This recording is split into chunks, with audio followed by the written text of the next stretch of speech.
బాగా పరిగెత్తినప్పుడు, తీవ్రమైన భయాందోళనకు లోనైనప్పుడు, రాత్రిపూట పీడకలలు వచ్చినప్పుడు మన గుండె వేగంగా కొట్టుకోవటం మనకు అనుభవమే. అయితే కొంతమందిలో పరిస్థితులతో నిమిత్తం లేకుండా గుండె బాగా వేగంగా స్పందిస్తూ ఉంటుంది. దీన్నే మనం గుండె దడగా చెప్పుకుంటాం. వైద్య పరిభాషలో హార్ట్ పాల్పిటేషన్స్గా పిలుస్తారు.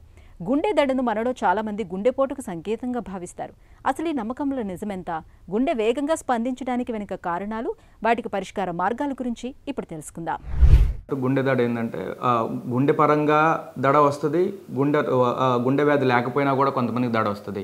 కొంతమందికి ప్రెగ్నెన్సీలో ఒక్కొక్కసారి పాల్పిటేషన్స్ వస్తాయి. కొంతమంది బ్లడ్ తగ్గినప్పుడు పాల్పిటేషన్స్ వస్తాయి.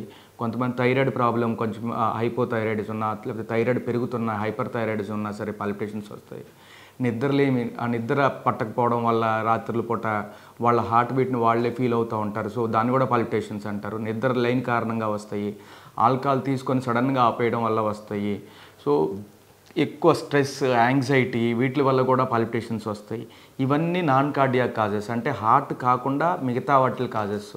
సో యూజువల్గా 100 మంది పాల్పిటేషన్స్ పేషెంట్లు మనం చూస్తే more than 40% non cardiac causes. So మనం అంత భయపడాల్సిన అవసరం లేదు. వేరే కారణాల వల్ల వచ్చేదైతే మరీ అంత డేంజరస్ కాదు.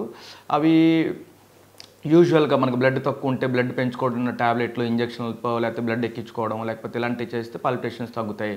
లేదా థైరాయిడ్ ప్రాబ్లం ఉంటే థైరాయిడ్ కంట్రోల్ చేసుకుంటే థైరాయిడ్ పాల్పిటేషన్స్ తగ్గుతాయి. నిద్ర సరిగ్గా లేదు, నిద్ర సరిగ్గా వస్తుంది అన్న తర్వాత పాల్పిటేషన్ తగ్గుతాయి. సో వాళ్ళకి ఏదైతే అండర్లైన్ కాజ్ ఉందో దాన్ని మనం కరెక్ట్గా గుర్తించి దాన్ని తగ్గట్టు ట్రీట్మెంట్ తీసుకుంటే పాల్పిటేషన్ తగ్గుతాయి.